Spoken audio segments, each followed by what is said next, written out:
Has something inside you been feeling tired, overwhelmed, disconnected, or spiritually hungry? Have you been longing for something deeper, a softer, wiser, more intuitive way of living? Then I want to invite you into a sacred journey called Return to the Garden. For so many women, life has become constant doing, giving, pressure, comparison, responsibility, and noise. But inside, there's a quiet whisper saying there's more for you. You're meant for deeper connection, peace, intuition, and balance. You are meant for God. And that whisper, that is the call back to the garden. Return to the Garden is a 12-week spiritual, emotional, mental, and physical reclamation of your feminine identity. It's where you reconnect with your spirit, emotions, intuition, body, divine identity, spiritual gifts, connection with God, both Divine Father and Divine Mother. This program isn't about changing who you are, it's about remembering who you've always been. Over the next 12 weeks, you'll learn how to hear God's voice clearly, how to understand your emotions as revelation to heal old patterns and beliefs, how to trust your intuition and honor your feminine cycles, reconnecting with your body to release comparison, shame, and perfectionism. You'll learn how to awaken your spiritual gifts and embody your divine feminine identity. This isn't theoretical and it's not just informational, it's transformational, deeply and permanently. If you feel something stirring inside you right now, if something in your heart or your body feels like this is for me, trust that. Return to peace, presence, to the feminine, to God. Return to your garden. Enrollment is open now. I would love to walk this journey with you. Hello, everyone. Welcome to this episode of Hidden Wisdom. I'm your host, Meghan Farner, and I'm so grateful to be with you today. This is the last episode of 2025. For those of you who haven't been with us for very long, we typically take the last 2 weeks of the year off. So today is the last episode that we will be publishing. And as we are wont to do, as I am wont to do, I like to spend the last episode of the year kind of reflecting on some of the themes that I've seen or just things that I've learned throughout the year. And in this case, and for our presentation today, I'm panning out just even a little bit further as I've been reflecting on my whole journey having the podcast, which started off as the Latter-day Disciples podcast in the beginning of 2022. So we're now going into the 5th year of having this podcast. We've been going for quite a while now. And I've just been reflecting on my journey personally in my studies, in my own spiritual development. And I've noticed some really interesting things that I wanted to share with you today. So for those of you who don't know or who maybe weren't with us in the very beginning, as I mentioned, we started off as the Latter-day Disciples podcast. And the kind of purpose and impetus for doing that was that I have always had a fascination and a drive and an interest in second coming prophecy. And that was something that I knew honestly nothing about at the time that I started the podcast. But I just felt so driven and interested in it. COVID had just happened, and that was kind of a wake-up call for me in a number of ways. And so I wanted to explore this deeper. And I felt like I had some things that I'd want to share just about the gospel generally, having been raised Mormon and everything that meant for me at the time. So that's where we really started. And a lot of our podcasts in the very beginning were about prophecy, were about Isaiah, were about the second coming in a lot of ways. And we had a lot of voices come on and speak who are kind of known in like more of the second coming niche communities in LDS thought. And that was great. And I learned a lot from that and really valued that time. I see it as a part of the process. I think that there's a lot of different ways to come into a spiritual journey. And for me, that was just the question that I had on my heart that opened up the doorways and invited me into a deep, connected relationship with God to explore that and to get answers. So that happened. And then obviously, as many of you know, if you're with the podcast, somehow I took a left turn into divine feminine land. um, and I would say that that started probably about a year into the podcast, when, as I share, I felt this really strong revelation that if I wanted to be sanctified as a woman, I needed to understand my Heavenly Mother, and that was very unexpected for me. And so from that point on, again, looking at things through a gospel lens, but very much beginning to see and understand the divine feminine piece of it became sort of the focus that I was felt pulled to. And over the last couple of months, as I've been just living my life and learning and continuing to grow, I felt myself coming back around to that original intention of wanting to understand the second coming. And this is not surprising now that I understand things a little bit better, now that I understand that um, time, although it appears linear in this mortal realm, to God, it's very cyclical, right? And so it makes sense that we come back to things again and again and again on higher levels. And so this time I find myself being drawn back to this idea of the second coming, but now on a whole new level with a completely different context than what I have had before. And what I am finding, among other things, is that first off, it's such a beautiful process to be taught by God, because in the beginning, I was asking these questions about the second coming, and now I can look back and reflect on that and realize that I had no idea what I was really asking. I was asking questions based on really incomplete context and a very rudimentary understanding that I had at the time. And now, with a little bit more hindsight and with the growth that I've had over the last several years, I can really look back and be like, whoa, I didn't know what I was asking, but God did. And God knew how to get me to the real truth, to the real answer, even starting where I was. That was actually much more off base than I would have thought, right?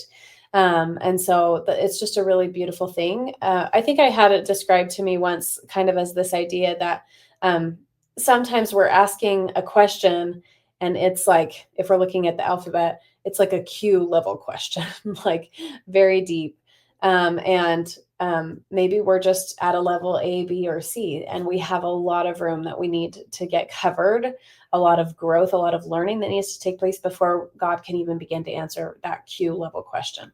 And that's what it's been for me. So that said, today my purpose of this podcast is to share some of the things that I've learned, some observations that I've had, that really connect the dots between these two topics of second coming and prophecy and kind of last days perspectives and the divine feminine. So I'm really excited to share it. I hope that you'll spend this time with me. And of course, pray for the guidance of the Spirit for each one of us. My normal disclaimer, as always, I am entirely comfortable with the fact that I'm probably wrong about things.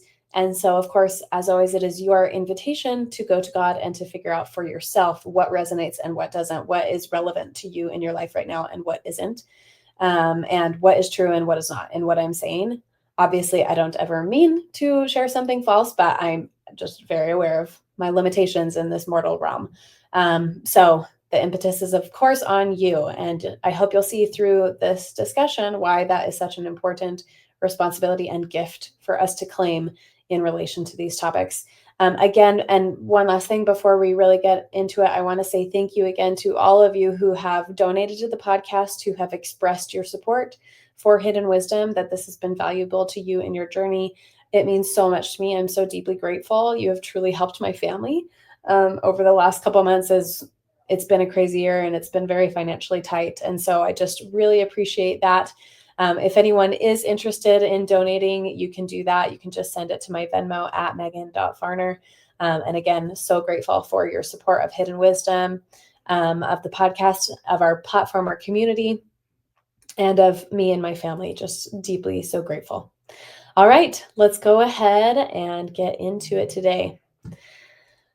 So, talking about the tower and the bride, the divine feminine in prophecy. And for today, I want to start off with what I'm calling the parable of the tower. This can be found in Doctrine and Covenants 101. So, this is something that hopefully we read this year as we've been studying this book of scripture. But I want to revisit it, and just top of mind, I want everyone to be considering, what is the tower that is being talked about in these verses. And if you've been with us for a while, maybe you already know. If you don't, that's okay. We're going to get into it. But just reviewing this parable, it says, "And now I will show unto you a parable that you may know my will concerning the redemption of Zion." Okay, so we're already contextualizing this in an end times prophetic kind of place, right? Where we're talking about Zion, the New Jerusalem being established. A certain nobleman had a spot of land very choice, and he said unto his servants, "Go ye into my vineyard, even upon this very choice piece of land, and plant 12 olive trees, and set watchmen round about them, and build a tower, that one may overlook the land round about, to be a watchman upon the tower, that mine olive trees may not be broken down when the enemy shall come to spoil and take upon themselves the fruit of my vineyard." Now the servants of the nobleman went and did as their lord commanded them, and planted the olive trees, and built a hedge round about, and set watchmen, and began to build a tower. And while they were yet laying the foundation thereof, they began to say among themselves, "And what need hath my lord of this tower?" And consulted for a long time, saying among themselves, "What need hath my lord of this tower, seeing this is a time of peace? Might not this money be given to the exchangers? For there is no need of these things." It's an interesting parallel in that we'll come back to. "And while they were at variance one with another, they became very slothful, and they hearkened not unto the commandments of their Lord. And the enemy came by night and broke down the hedge, and the servants of the nobleman arose and were affrighted and fled. And the enemy destroyed their works and broke down the olive trees. And now behold, the nobleman, the lord of the vineyard, called upon his servants and said unto them, Why, what is the cause of this great evil? Ought ye not to have done even as I commanded you? And after you had planted the vineyard and built the hedge round about, and set watchmen upon the walls thereof, built the tower also, and set a watchman upon the tower, and watched for my vineyard, and not have fallen asleep, lest the enemy should come upon you. And behold, the watchman upon the tower would have seen the enemy while he was yet afar off, and then you could have been made ready, and kept the enemy from breaking down the hedge thereof, and saved my vineyard from the hands of the destroyer. Okay, so there's there's so much beautiful symbolism in this. We don't nearly have enough time to really go over all of it. But suffice it to say, as I mentioned in the beginning, we're contextualizing this. This is a parable that has to do with the redemption of Zion. Another word for that could be the establishment of the millennium, right? Because we're talking about Zion as this perfect place, the New Jerusalem that will be established, where everyone will know God and know Christ intimately and personally. It will be a place of peace. And the Lord puts forth this parable that some time ago there were instructions given to establish a tower, and those instructions were, for one reason or another, neglected. And the tower wasn't built. And because of that, this group of people that could have established Zion, they didn't, right? So let's go ahead and talk a little bit more about what is this tower and why is it important. And to do that, I want to take a minute to look at the word Magdalene, as in Mary Magdalene. This word comes from the Hebrew word migdal, and it has a feminine particle as a part of it. Typically, we think of Magdalene as being a reference to the town of Magdala, which we say that Mary must have come from Magdala. The problem with that is that Magdala as a town, as a fishing village, actually didn't exist by that name until about 400 years after the time of Christ, after the time of Mary Magdalene. So we're given to wonder, what does Magdalene actually mean? And interestingly, the interpretation of Migdal, which is where Magdalene comes from, Migdala is the word, is a tower or a fortress. So I want to put forth that the parable of the tower is in some ways referring to the establishment or lack thereof of the divine feminine, and that this is an integral part of the establishment of the millennial Zion. I'm getting this directly also from the Gospel of the Beloved Companion, which is a beautiful apocryphal text. I think I've mentioned on the show before, but for those of you who haven't heard, Apocrypha sometimes gets kind of a scary rap to it. I don't think that needs to be the case, especially when we're able to read with the Spirit, which is what we're instructed to do in Scripture. Read it with the Spirit, have a discerning eye to feel what resonates and what doesn't. Of course, learning the language of symbolism is also very important to this. And so I'm going to recommend For those of you who haven't already signed up for our class, The Language of Heaven, which is, we have our Basic Symbols 101 class that is available now for free. We're going to be continuing to teach the language of heaven, which is symbolism. That can also greatly help you unlock scripture, as we're going to see today, and the Apocrypha. But in some ways, the Apocrypha is less tampered with because people take it less seriously. It hasn't been kind of formalized and trying to fit a certain narrative the way that some canon has been. And so I actually find it incredibly valuable. And this Gospel of the Beloved Companion is absolutely beautiful. It's Mary Magdalene's account of the life of Christ and his teachings.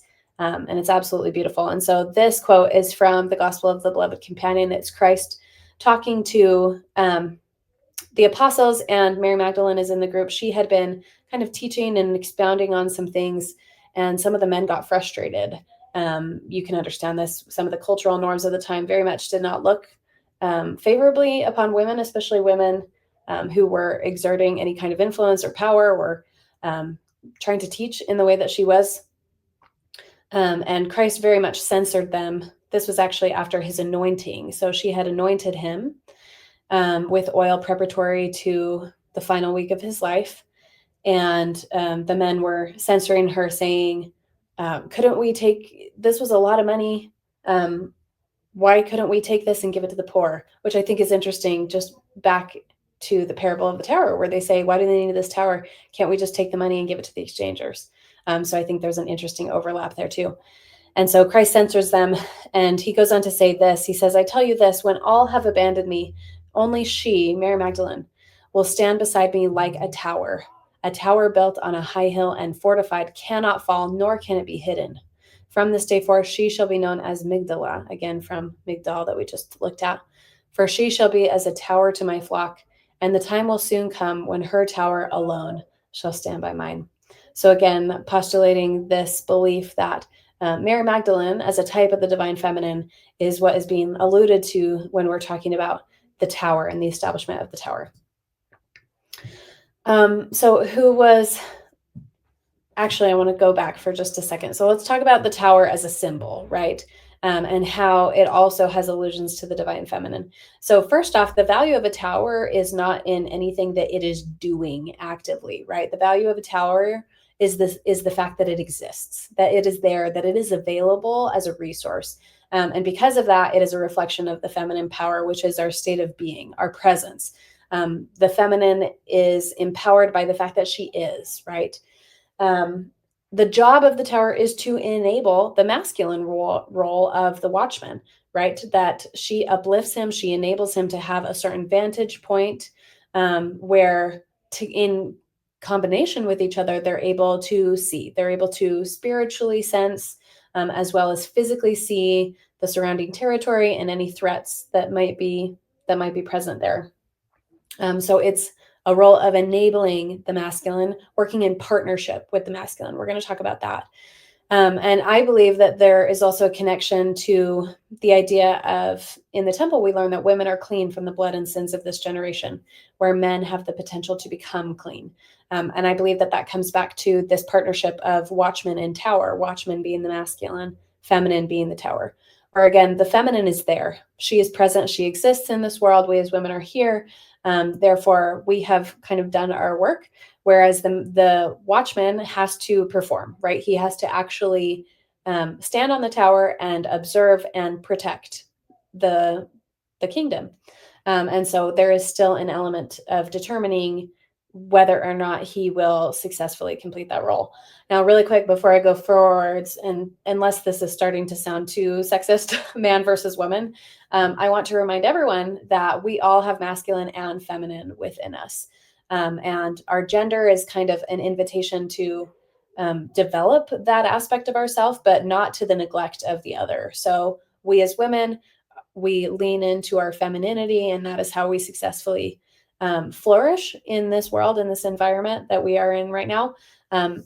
Is the opposite for men. You lean into your masculinity, but not at the neglect of the opposite. I still have masculine energy. My husband still has feminine. And it's important for us each to balance in ourselves both of those aspects to come into our full power and purpose. And then obviously coming together in partnership with each other as well. So all that said, the tower, it's an elevated vantage point of spiritual awareness. The divine feminine that we're talking about is not just the personages. It's not just Mary Magdalene or Mary, the mother of Christ that we talked about on our episode with Donna Nielsen last week. That was so amazing. Or even Heavenly Mother. It is the principles of the divine feminine, which is the principles of heart, of connection, of relationship, of your intuition, your inner knowing, your individual spiritual authority, all of these things, right? And so it might be said that in the parable, the redemption of Zion wasn't able to come to pass because people neglected those feminine dimensions of spiritual labor, right? They neglected the heart, the intuition, your own individual connection to God, your individual divine worth. That is innate to the feminine principle in all of us. It's the part of us that says, I am a child of God, I am a soul, I'm a divine being, even more than I am a temporal being. And so without that tower, the masculine spiritual work of being a watchman, of actively observing and protecting on behalf of the feminine, was blind or reactionary and therefore failed in its quest, right? So both of these things are necessary. And the tower is representing the feminine aspect of the power of our very being. So again, I believe Mary Magdalene is an embodiment, an archetype of the divine feminine. Interestingly, as I have studied, I've come to see that there are always kind of two aspects of the divine feminine. There is the heavenly, whole, virgin, kind of represented by Christ's mother, right? Like the Virgin Mary. She's clean, she's pure, she's so elevated and holy. And then there's also an aspect of like a fallen daughter, kind of this sinful woman that Mary Magdalene has represented, where like she was fallen. She had all as the narrative goes. We'll talk about this in a second. As the narrative goes, she was this fallen woman. She maybe she was a prostitute. She was possessed. All of these negative things. But as you go on and as you learn kind of the esoteric journey that these things are all representing, we find out that really the sinful woman was never actually sinful. She was just in an embodied state where she forgot. And in this case, we have forgotten who Mary Magdalene really was. The narratives of her being a prostitute, of her being fallen, of her being possessed, all of these are poor translations, mistranslations, purposefully of the Bible. A lot of these come from kind of the Pope Gregory the First, who said that she was the woman taken in adultery and that she was possessed, that she was a prostitute, all these things. That has been since rescinded by the Catholic Church, but the traditions of our fathers are strong, right? And so it even says that in Scripture that Satan takes away light and truth through the traditions of the fathers, right? So we have inherited this tradition of Mary Magdalene as this fallen woman, when in reality, what I have come to believe to be true is that she was in every way Christ's equal and opposite, that she was his partner, she was his soulmate, if you want to use that term. In early Christian writing, she was known as the apostle to the apostle. She was the first witness of the resurrection. And she was the one who went and told the men what had happened. And they didn't believe her at first. Obviously, though, she was heralding the truth, right? So all of this ties into some things that we'll talk about going on, is that women are deeply connected to the themes of resurrection, of death and rebirth, of renewal, that renewal is very much an aspect of the feminine power. And so Mary Magdalene becomes the symbol of the feminine helping bridge death into new creation. We can also see some of this. I didn't go into this, but we can also see this referenced in the Song of Songs or the Song of Solomon, which is a really beautiful text that can be read as the relationship between masculine and feminine, Christ and Mary Magdalene, and developing those aspects, both of ourselves individually and obviously in our partnership with each other. So if the second coming is in any way a reflection of the first coming, then we should expect that what Mary Magdalene is representing is the divine feminine role, is incredibly important and will come back into visibility through the process of the fulfillment of this prophecy, of all the prophecies, many that we're going to talk about.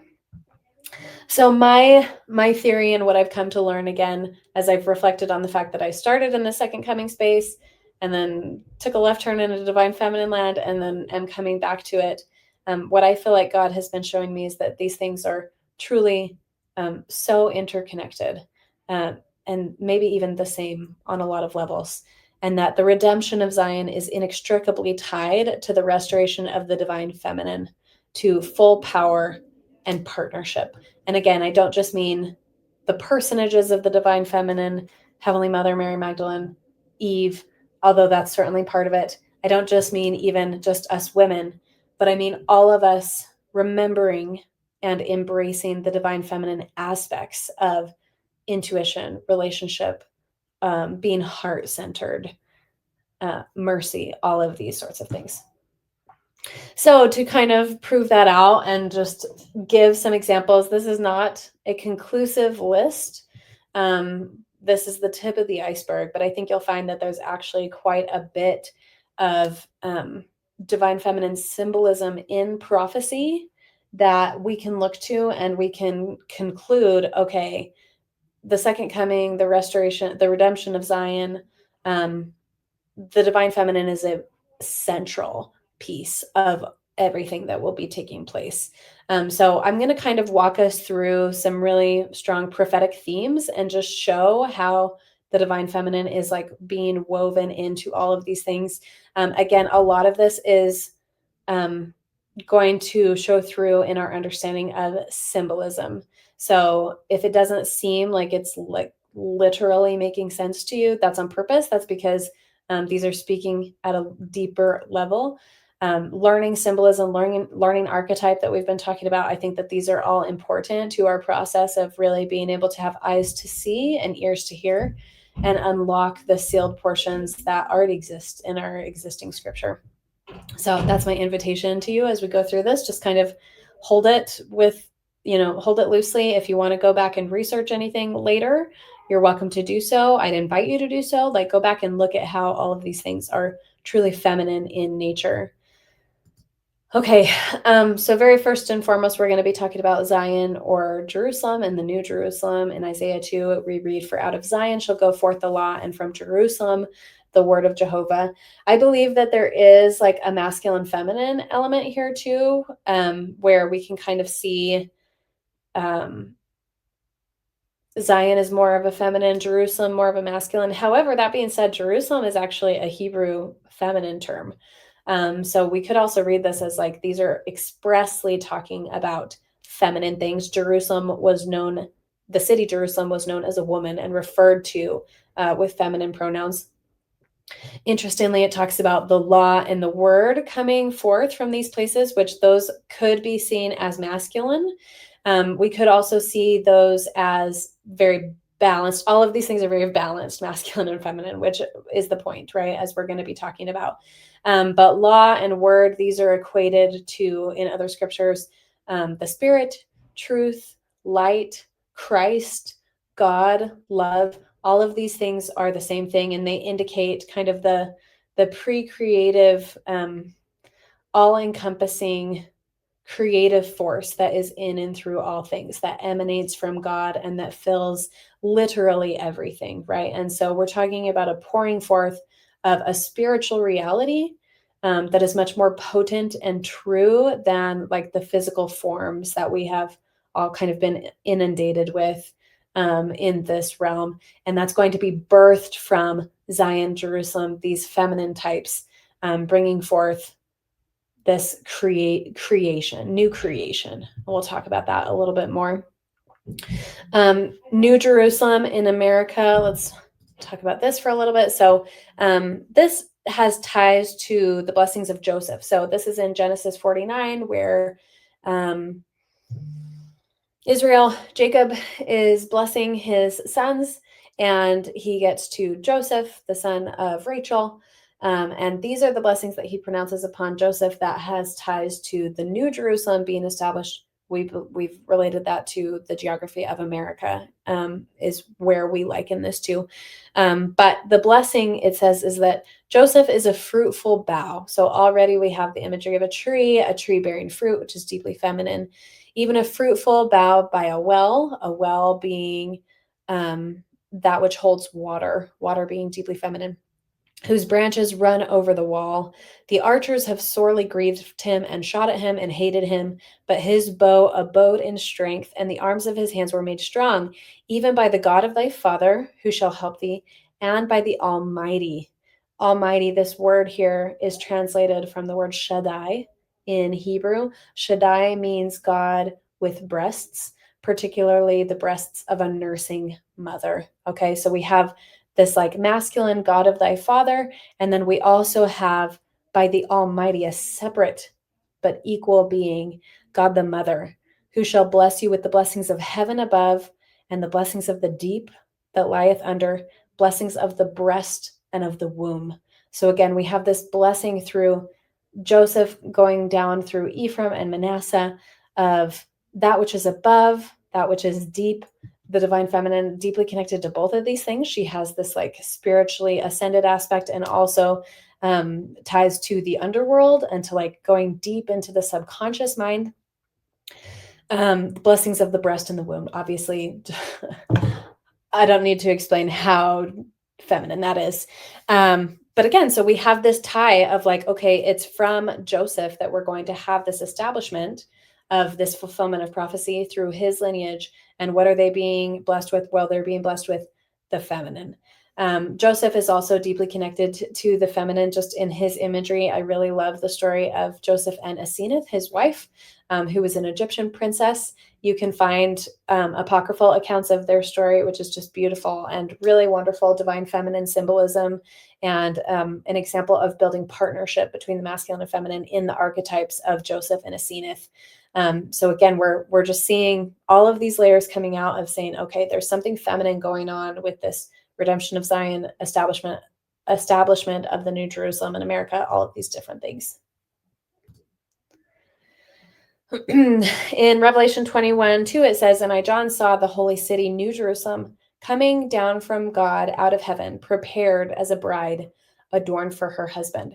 And so I think we understand that there is kind of this wedding symbolism tied in with the coming of Christ, the second coming, all of these things.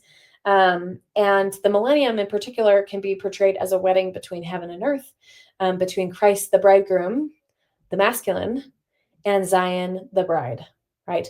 And we talk about how Zion is the bride, she's the church, right? And the idea behind this is that Zion is feminine by design. Her nature is feminine. This has to do with not an organizational church, but rather has to do with a spiritual stature, a maturity that comes as we individually, men and women, develop by embracing the divine feminine principles. So again, we'll talk about that a little bit more later on. But Zion, the feminine, the bride, is something that we all become. This is the invitation for both men and women. I've heard some men say that it's kind of uncomfortable to think of them like in a bride role compared to Christ, the bridegroom, which I can understand on just like a gendered level. On a deeper level, though, if we think about our soul and just the fact that we are spiritual beings embodied right now, that aspect of being a soul was always referred to as a feminine. For both men and women, we are a soul, and the soul is the feminine. And so there's this beautiful layer of learning how to allow Christ to be the masculine for all of us, where he's the logic, he's the structure, he's the protective force. He's kind of giving this this structure to support us in our growth. He's teaching us. And then our job as both men and women is to become receptive, where we are receiving grace, we are receiving the truth of our divinity. We are embracing wisdom, which is embodying that truth, not just knowing it in our head, but living it from our heart. And so we are all invited to become that bride to Christ. So there are so many scriptures.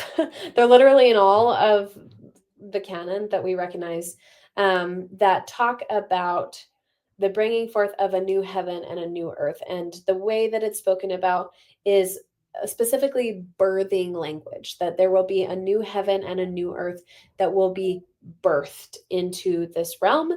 The millennium itself has kind of been envisioned as a cosmic birthing, with Zion being the mother of that. So I just wanted to talk a little bit about this. We have a lot of, obviously, before birth, we have a death. Death always precedes rebirth. Death and birth are both feminine stewardships. That's why, if you've ever heard of like a death doula, or even just anciently, historically, women are often the ones that are kind of facilitating when someone is dying, when someone is passing away. In the same way that women are obviously the veils that we all come through to come into this world, as we are birthed through our mother. What's interesting about this, in connection to the idea of prophecy, is that we have a little bit more context for like some of the destructive elements that we have when it comes to second coming imagery. And so the idea that I want to present here is that kind of the negative aspects of apocalypse meaning the unveiling, which is so beautiful when you think about the connection of the veil and the divine feminine. It's not the destruction that might be tied to that. I don't think is God, God destroying, so much as a natural consequence of the things that we have chosen, and an incompatibility to hold space for the divine feminine if we haven't already cultivated that. And so it's less about like, oh, all these people have to die because they've been, whatever. And it's more about like, no, we're preparing for a birth, and you need to be compatible with what we are trying to birth. And so that's a really interesting thing to think about. But just some scriptures that come to mind. For behold, I create new heavens and a new earth, and the former shall not be remembered nor come to mind. This idea of old things passing away is kind of an allusion to our spiritual growth, hopefully, right? That we should be moving from being spiritual children into a state of spiritual adulthood or spiritual maturity. And that is intricately tied into this process as well. In Isaiah 66, it says, for as the new heavens and the new earth, which I will make, shall remain before me, saith the Lord, so shall your seed and your name remain. There's a beautiful promise there. I like some of the verses in Doctrine and Covenants. In Doctrine and Covenants 29, it says, all things shall become new, that my knowledge and glory. Knowledge is interesting. In one way, it's a masculine head knowledge, right? The Hebrew version of knowledge, though, was always embodied. It's more like wisdom. And that is a feminine. It's knowledge by experience. And glory may dwell upon the earth. Glory is another one of those key words, like wisdom, that denotes the divine feminine presence.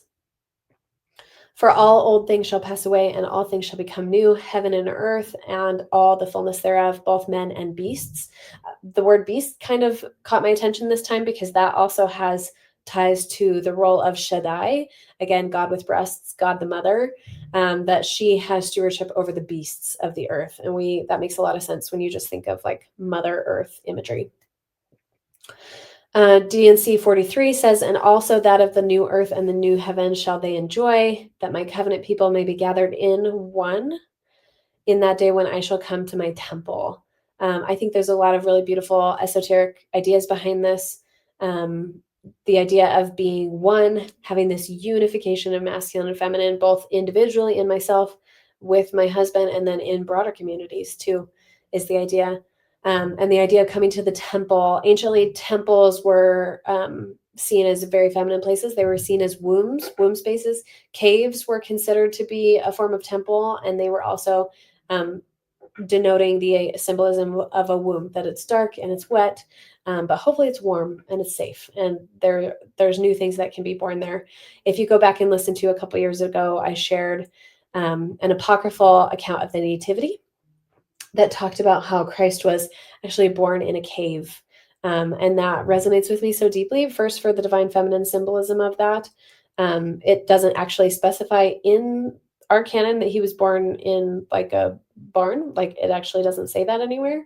But I think that it's a really beautiful idea to see that he was born in a cave, which was a womb, and it also was a temple. So, again, this is all related to the idea of death needing to precede a new birth. In Romans 8:22, it says, "For we know that the whole creation groaneth and travaileth in pain together until now." And so there's the idea that there is a new birth that is taking place, and that some of the second coming prophecy that we know of is labor pains that are leading forward to this new life. Interestingly, Isaiah talks about 5 different kinds of birth that I believe are meant to denote maybe 5 different kinds of reactions um, to participating in the birth. So first off, like making space for the divine feminine, and then actually bringing forth a child, a son, right? Which a baby son is actually a really beautiful symbol of divine feminine and masculine, because obviously he's masculine, he's a boy, right? But babies are about as feminine as it gets. They are wholly reliant on someone else. They are concerned with their own embodiment, their physical sensations. They're not thinking with their head. They're not thinking logically. They're thinking instinctually, and they're just so full of love, like so caring, and just willing to see everyone around them through the eyes of God. And so there's a really beautiful symbolism in the idea of bringing forth a son, as it talks about in the book of Revelation. But in Isaiah, it talks about these 5 different groups, which you could say again are reactions to making space for the divine feminine to actually birth Zion, to birth that partnership. There are those who they're just not even close, like they're just not aware of what's going on, like they haven't done any of the work, they're just completely ignorant. There are those who are really afraid and are paralyzed because of this labor process, which I can see. The divine feminine does inspire a lot of fear because she's not very well recognized. And a lot of her symbols have been taken and twisted and taught to be something evil, taught to be something that they're not. And so you can't participate in this birth if you are afraid of the one that is birthing, right? Um, and I mean that both externally and also in ourselves. Like we're very much taught to distrust our own emotions, our own intuition, our own spiritual authority. There are those who try to bring forth a child, but only bring forth wind. That's interesting. Wind is more masculine. Air is a more masculine imagery, right? And so maybe there's still like this, like there's this effort going forth, but there's not an understanding that there's a whole other half of what we're talking about that needs to be in place for this to work effectively. And then there are those who go into labor, and so they're experiencing the birth pains, but then they're able to birth Zion. They're able to respond positively to the pressures in the environment around them to help bring about that balance. And then there are those who bring forth a son before they're even in labor. So you could say that as those who are already striving for this partnership in themselves and with their spouse, with broader communities, that hopefully some of the dying pains will be less painful to them because they have already birthed Zion. They've already become that that fullness in themselves. Okay. All right. And then this is from Moses 7:18-19. Again, on this idea of partnership. And the Lord called his people Zion because they were of one heart and one mind, and they dwelt in righteousness, and there was no poor among them. And I just love this because heart and mind is a masculine and is a feminine and masculine. The heart being feminine, the heart is actually quite balanced, masculine and feminine. But in this context, it's the feminine towards the mind, which is also balanced, can be balanced, but is more masculine in this context. And they dwell in righteousness. Righteousness is a word that's deeply tied to the idea of Christ. And if we look at Christ as an archetype, he was the perfect embodiment and balance of both masculine and feminine energy. And because of that, there was no poor among them. And I think not just physically, financially, temporally poor, but also there was no spiritually poor. They all knew God. They all were one in God. This also has ties to the prophecy in Malachi that talks about um, turning the hearts of the fathers to the children and the hearts of the children to the fathers. And how is it best done that our fathers and our children become connected to each other? Well, it's through the intervention of a wife and a mother. She is the one who bridges the gap between fathers and children, and brings unity into the family. She does this balancing act. to create connection. Okay, so all of that was kind of from LDS tradition and canon, but I wanted to share that there's a whole lot of other traditions that also really support this idea of um, new life, new earth, um, being connected to the divine feminine and the intervention of the divine feminine. This is especially for those of you who have been studying and like learning to see the idea of the ancient tradition or the perennial philosophy, as we have an episode next year set up to teach you all about that. It's the same idea that there is a truth that underlines all traditions, all religions, that supersedes the bounds of time, and that we can derive what that tradition is as we see commonalities between all of kind of the more exoteric religions.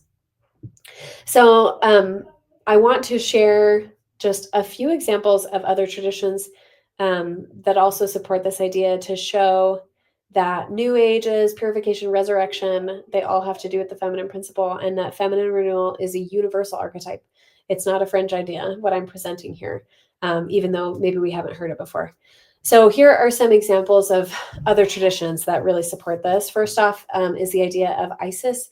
In ancient Egypt, she was the great mother goddess, and she was seen as birthing kingship and resurrection. So the queen always would be the one to anoint the king. She was the one who determined the king, his worthiness, and she was the one who actually delegated the power to the king, which again kind of ties back to the idea of Mary Magdalene anointing Christ, right? That was her right as the queen.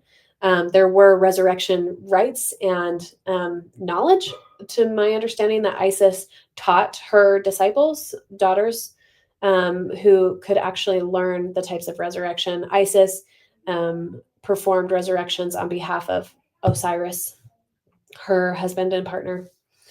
And she was the mother of Horus, who also is a Christ type. And so there were elements of that there as well.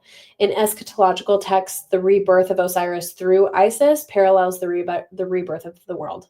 So again, the feminine is leading out to resurrect and restore. And we'll talk a little bit more about the feminine leading in just a moment. Another ancient Egyptian archetype is that of Nut. So Nut arches over the whole earth and is portrayed as birthing the sun each morning. Nut could kind of be related to that idea of the law, the word, the truth, the light, the spirit, in my estimation as well. So she births the sun each morning, and she birthed the god Ra, who became a symbol of cyclical renewal of the cosmos. So again, we have this feminine regeneration as eternal life in some ways, that like, because we have the feminine facilitating death and rebirth, there is no true ending, right? Interestingly, in the Celtic traditions, kingship, often they had rituals where the king would marry the land, and the land was personified as a goddess. Those goddesses, I don't know how to say. Irish is one language I can't even pronounce it. Their names are right there if you want to look it up and know how to pronounce them. But the renewal of the land was a very feminine thing. There was a prophecy for the New Age was often spoken of the goddess restoring fertility and justice. Interestingly, justice has really deep feminine roots as well. I know we tend to think of mercy. And again, the most heavenly things are often very balanced, right? So I would say that both justice and mercy are incredibly balanced, masculine and feminine. But there are many traditions who present justice as a feminine. Okay. In the Hindu tradition, Shakti is one who comes into kind of this transition into a golden age. So right now we are in what's called a Kali Yuga, which is an age of decline, basically, that's been going on for about 2,000 years, interestingly.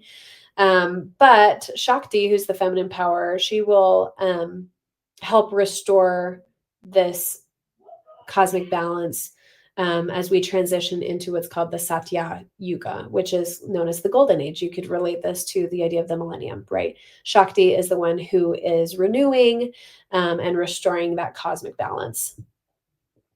In Native American prophecy, particularly like the Hopi tribe, they describe Mother Earth, and they will say that Earth will cleanse herself to prepare for a new era. The renewal of the world being very feminine, and Mother Earth um, seen as birthing a purified people with her, right? So it's like as we go through her death and rebirth, we die and we will be reborn with Mother Earth. There's some really beautiful scriptures that really support this idea of Mother Earth crying out to be cleansed. And I think a lot of, again, kind of the destruction that we tend to look at in relation to end time stuff is less like God enacting destruction and more like this is the circle of life. This is how we rebalance. And Earth is preparing to die to be reborn on a greater level. In the Chinese Taoist tradition, obviously, we have the yin yang. The Great Peace is what they refer to as the futuristic millennial kind of age. And it's described as a return of balance where the yin and the yang, the feminine and the masculine principles harmonize and they balance with each other. And so, again, the millennium is this idea of restoring the yin, feminine, nurturing, and receptive qualities. Oh, I totally missed one. I'm going to go back really quick. So I totally skipped over this. But in the Kabbalistic Judaic tradition, we have the Shekinah. And the Shekinah is the feminine presence of God.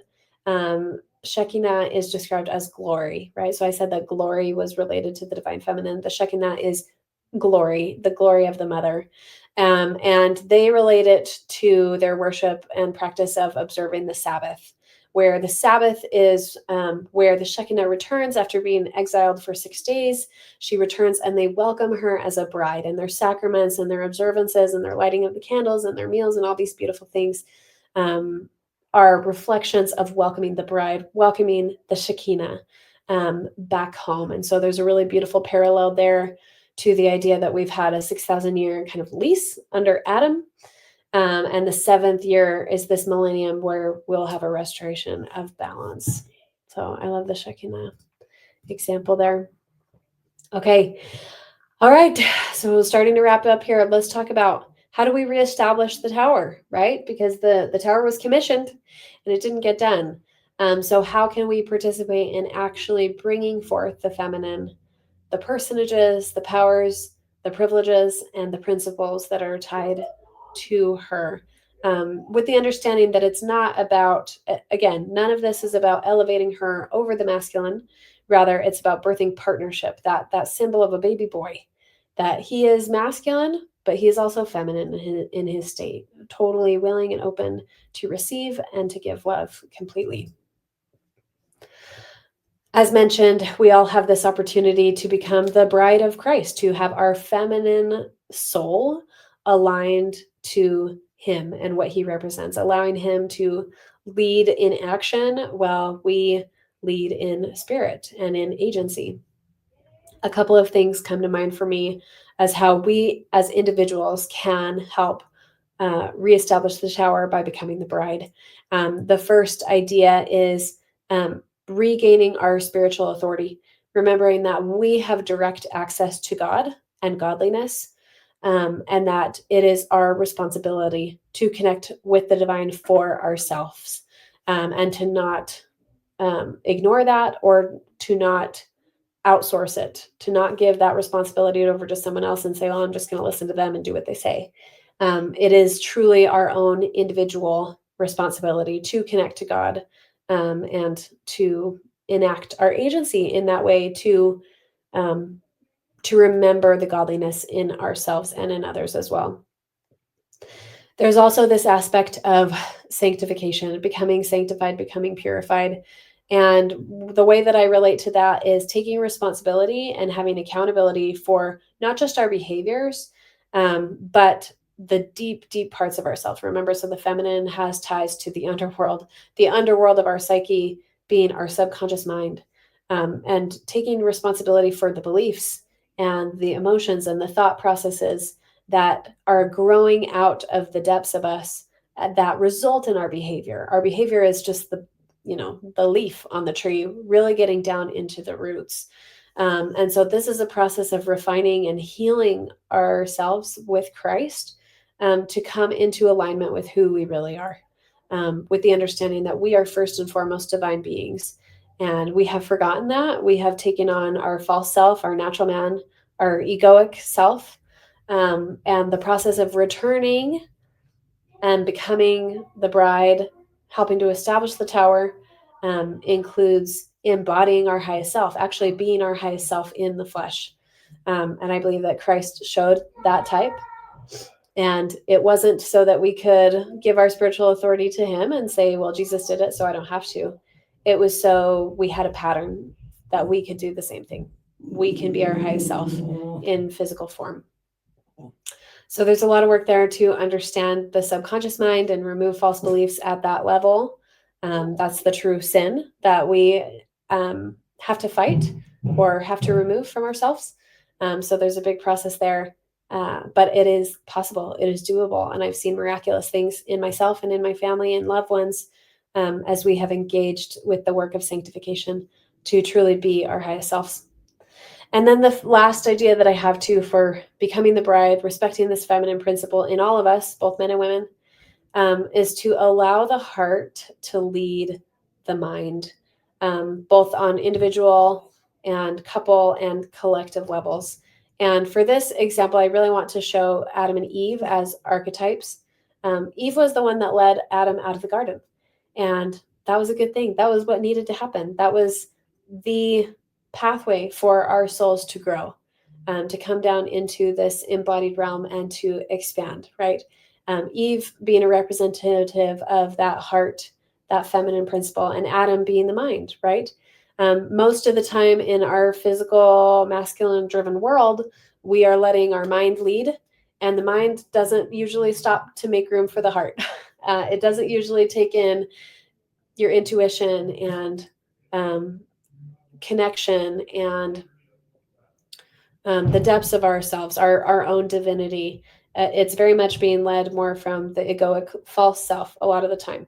And so I think we all have some work to do. I think the sequencing does matter on this, is that when we can let the feminine be the initiator and then delegate to the masculine to actually lead with the action, that is when really amazing things happen. And so I think that that is an invitation for all of us to learn and apply, again, on all the levels that we possibly may be called to participate in. Okay. One last scripture quote today. This is from Moses, chapter 7, verses 62 and 64. And I will cause righteousness and truth to sweep the earth as with a flood, and it shall be called Zion, a new Jerusalem. And the Lord said unto Enoch, then shalt thou and all thy city meet them there, and we will receive them into our bosom, and they shall see us, and we will fall upon their necks, and they will fall upon our necks, and we will kiss each other. So again, this is referring to kind of the exoteric idea of the return of the city of Enoch, that was a balanced, exalted city that was able to leave kind of this physical realm, go to a higher dimension. And there will be a reuniting between the people here who become Zion, who become the bride, and the people of Enoch. And so what I want to suggest here, well, first off, just take a look at the beautiful symbolism. We have righteousness, which is, again, that masculine and feminine balance, truth, the light, the word, the law, again, fully balanced, to sweep the earth as with a flood, the birthing waters that issue forth when new life is coming, right? Water being a symbol of the divine feminine. To be called Zion, New Jerusalem. We will receive them into our bosoms and we will kiss each other. So the idea that I want to present here is that, again, Zion is a state of being. It's a degree of spiritual maturity, even before it is a physical place. And Zion is achieved only when we learn to embody and respect and reconcile both the masculine action and power and doing and the structure and the logic of the mind, and bringing that into complete and total unity with the feminine, with the power of our very being, our true identity, our divine self, our intuitive connection to the heavens, our heart. When these things are brought into complete unity with each other, that is when we can become Zion. In Isaiah, it talks about the mountain of the Lord, ascending the mountain of the Lord. And I think mountains, again, are another great symbol of masculine and feminine partnership, and that we need to ascend. We need to re-elevate the feminine where she has been hidden, she has been denigrated, she has been trampled on for millennium at this point. But she is needed. None of this is going to come to pass without her, without the principles of the feminine being upheld as equally potent and powerful and valuable as the masculine. The return of Enoch City is as the return of the bride. That, again, this is not about an institution or anything like that. It's about people who have received a state of being, and that state of being is soul led, it's heart led, it's feminine first by its nature, both men and women, leading out from that heart-centered place. And that embrace that we read in this beautiful verse of we will fall upon each other and we will kiss each other. This is the reunion of polarities. This is bringing heaven and earth together to be unified, to be separated no more. And this is, I believe, the true meaning of the second coming. I believe this is the answer to the question that I asked 4 or 5 years ago at this point that started my journey. Was I wanted to understand the second coming. I wanted to understand what it meant. I wanted to be a part of it. And at the time, I was thinking of this very exoteric physical thing. And I'm not saying that that's not going to happen, but I am going to say that it's not going to happen unless we do the inner work first. It's not going to happen unless we become these kind of people that are unified and whole and healed, and that can value both ends of eternity equally. Father and mother, son and daughter. We value that in ourselves, we value that in our relationships, and we value that on a universal scale, that both of these things are necessary for creation, and that we are willing to give both the respect and credit that they are due, that we recognize that we cannot proceed in life without both of these elements. All right. Thank you all so much. Thank you for sticking with me. This was a little bit of a journey, but I hope at the very least that this has given you some food for thought. And I'd love to hear your thoughts. I'd love to hear your comments. Do you see this connection? Does it make sense to you that prophecy is pointing all over the place to the divine feminine? What other ideas do you have for how we can properly re-elevate her to her proper status, not at the expense of men, but to be in full partnership with the masculine? And any other thoughts that you have, I invite you to share this with anyone that you feel inspired to. Again, I believe that this is our invitation for the ages. If we want to successfully transition with Mother Earth as she is going through her death and rebirth, if we want to die to our old self and be born again on a higher level, this is what it takes. We need a mother to help facilitate that. So anyway, I love you all. Thank you for a fantastic 2025. I'm so excited about 2026. Our next episode, beginning of the year, I'm going to be going into kind of the direction that we're headed. We've been headed this way for a while, honestly. It's just kind of enumerating it and explaining it a little bit more succinctly. But I'm thrilled about the conversations that I've been having, the things that I've been learning, and really learning to embrace this feminine aspect, and to help us all do the same. That is what I'm feeling so called to do. This is God's work. This is the work of our heavenly parents. This is what they represent, is that complete and total unity and interdependence that creates eternal lives. So I'm thrilled to be continuing to learn it and to be challenged to embody it. And I love to be on this journey with all of you. I value each of you so much. I send you so much love and gratitude.